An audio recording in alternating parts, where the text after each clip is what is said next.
ತಾಳ್ಮೆ ಎಷ್ಟು ದಿನದ ತನಕ ತಾಳ್ಮೆಯಿಂದ ಇರಬೇಕು ಅನ್ನೋಂಥ ಪ್ರಶ್ನೆ ಡಿ.ಕೆ. ಶಿವಕುಮಾರ್ ಅವರು ಬೆಂಬಲಿಸಿರುವಂತ ಶಾಸಕರಲ್ಲಿ ವ್ಯಕ್ತವಾಗ್ತದೆ. ಎಷ್ಟು ದಿನ ಕಾಯಬೇಕು, ಇನ್ನ ಎಷ್ಟು ದಿನ ತಾಳ್ಮೆಯಿಂದ ಇರಬೇಕು ಅಂತ ನೋಡಿ. ಈಗ ಅನಿವಾರ್ಯವಾಗಿ ಸೆಷನ್ ತುರ್ತು ಅಧಿವೇಶನ ಕರಿಬೇಕಾಗಿ ಬಂತು. ಇವತ್ತು ರಾಷ್ಟ್ರದಲ್ಲಿ ಉದ್ಯೋಗ ಖಾತ್ರಿ ಯೋಜನೆಯನ್ನ ಹಕ್ಕನ್ನ ಕಿತ್ಕೊಳ್ಳುವಂತ ಒಂದು ಕೆಲಸವನ್ನ ಭಾರತೀಯ ಜನತಾ ಪಕ್ಷ ಕೇಂದ್ರ ಸರ್ಕಾರ ಮಾಡಿದೆ. ಕಳೆದ 6 ತಿಂಗಳಿಂದನೂ ಕೂಡ ಉದ್ಯೋಗ ಖಾತ್ರಿ ಯೋಜನೆ ಪ್ರಗತಿಯನ್ನ ಸಾಧಿಸ್ತಾ ಇಲ್ಲ. ಈಗ ನಾವು ಬೇಸಿಗೆ ಪ್ರಾರಂಭ ಆಗ್ತದೆ. ಈಗ ಉದ್ಯೋಗ ಸೃಷ್ಟಿ ಆಗಬೇಕು, ಉದ್ಯೋಗಗಳು ಹೆಚ್ಚು ಬೇಕು. ಇಂಥ ಸಂದರ್ಭದಲ್ಲಿ ನಾವು ಏನು ಕೇಂದ್ರ ಸರ್ಕಾರ ತೆಗೆದುಕೊಂಡಿರ್ತಕ್ಕಂಥ ತೀರ್ಮಾನ ಏನಿದೆ ಅದು ರೈತರಿಗೆ, ಕಾರ್ಮಿಕರಿಗೆ, ಕೂಲಿ ಕಾರ್ಮಿಕರಿಗೆ ಅನ್ಯಾಯ ಆಗಿದೆ. ಅದು ನಮ್ಮ ಮೊದಲೇ ಆದ್ಯತೆ.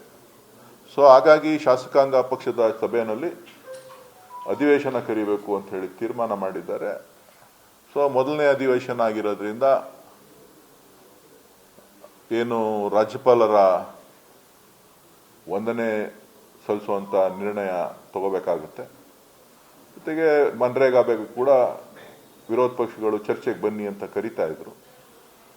ಸೊ ಇವರು ಕೂಡ ಚರ್ಚೆಗೆ ಸಿದ್ಧ ಇದ್ದೀನಿ ಅಂತ ಹೇಳಿದ್ರು. ಕಾಂಗ್ರೆಸ್ ಪಕ್ಷ ಕೂಡ, ಸರ್ಕಾರ ಕೂಡ ಸಿದ್ಧ ಇದೀವಿ ಅಂತ ಹೇಳಿದ್ರು.